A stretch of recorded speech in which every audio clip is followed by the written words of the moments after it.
What's going on, guys? Hope you're having a good day. It is good to be in the garage.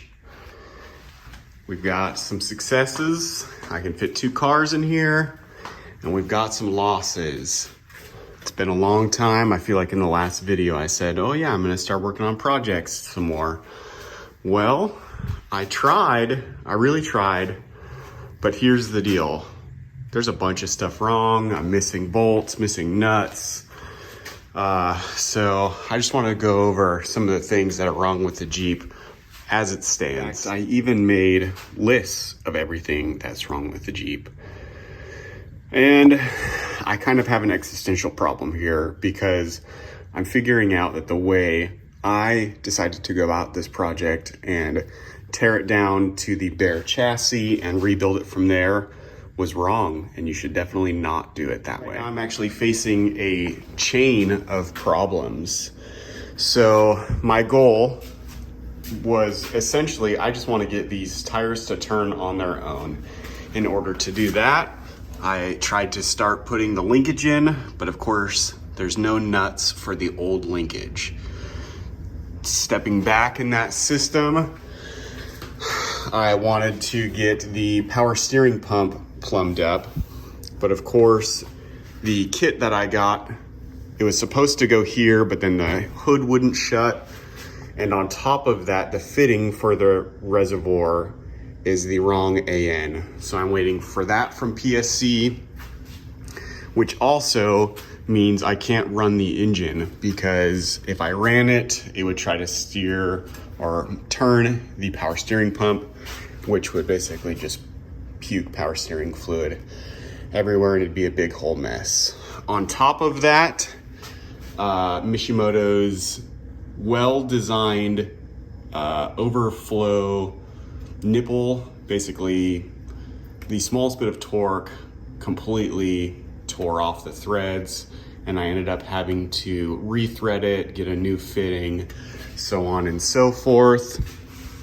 On top of that, it's really hard to find a sensor that is 1/8 NPT, but I'm gonna end up having to find that. Once all that's sorted, it definitely needs new fuel because it's been so long since we ran this thing. But then once we get all of those things fixed, we'll have to re-prime the oil pump. Hopefully that doesn't give us any issues like it did on first start, but after that, we'll be able to do a first run, albeit a very, very loud cam break-in, because that is the exact point that the exhaust ends. On top of that, you can see that there's missing maintenance panels from the transmission. I broke another fitting back there. You can see there's no drive shafts. There's also no brake calipers, no brake lines, which is a problem for very far down the line. All to basically have this thing not even really work. That's a whole nother issue with getting the Notch Customs fender flares put on so that we can actually steer this thing. The welder on the axle put the shock tabs, let's see, I guess it's in the back, put the shock tabs on the wrong side. So basically that's facing the back when it should be facing the forward. All of that whining to say, don't be dumb like me. Don't try to knock everything out at once. Don't go down that rabbit hole of, well, while I'm in there, I should tear everything apart, paint it, make it look perfect, especially when it's gonna end up being a daily driver or off-road truck, so on and so forth, that's gonna get dirty anyways. Fix one problem at a time, or upgrade one thing at a time, so that you're not in this conundrum of, well, in order to fix this problem, I have to wait for this bolt or this fitting, so on and so forth.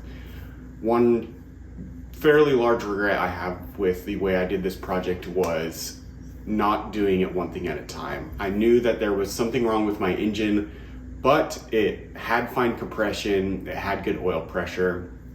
It was running and putting down power for the most part.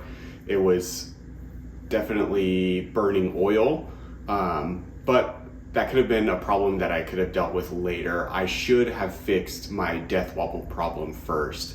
I wish I would have done an axle swap and then done the engine swap, basically compartmentalizing the two problems that I thought I had, and instead I ground those up and turned it into 100 different problems that I'm trying to fix. One, pause, fix something else, pause, so on and so forth.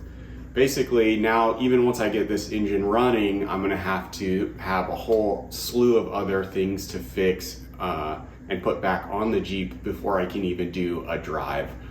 It would have been a lot easier to swap axles or even just fix my steering problem with the bad engine, then got it driving well, or better at least, then done the engine swap. Essentially, I should have made the Jeep safe to drive before I made it fast. And now I'm kind of dealing with that problem, but it's a learning experience for me, and I hope that you guys learned something from this, and if not, you're at least getting some sort of information or entertainment. That being said, I should have some projects to work on, some onesie-twosie things. We should be making some progress again. I appreciate the original guys sticking around for so long, doing offshoot projects. That being said, I'm gonna work on the Jeep. I also would like to work on some detailing stuff, maybe get out some bike videos. I definitely don't want the Jeep to be the only thing on this channel. That being said, I am going to have to take a break. I don't know if I'm gonna try and fill that time. We have been talking about potentially a podcast, me and a buddy. I don't know if that's going to come to fruition or not, but if it does, you guys will be the first to know and you'll be the first to see it. So I appreciate your time. I hope you guys are having an excellent day, and I'll catch you on the next one.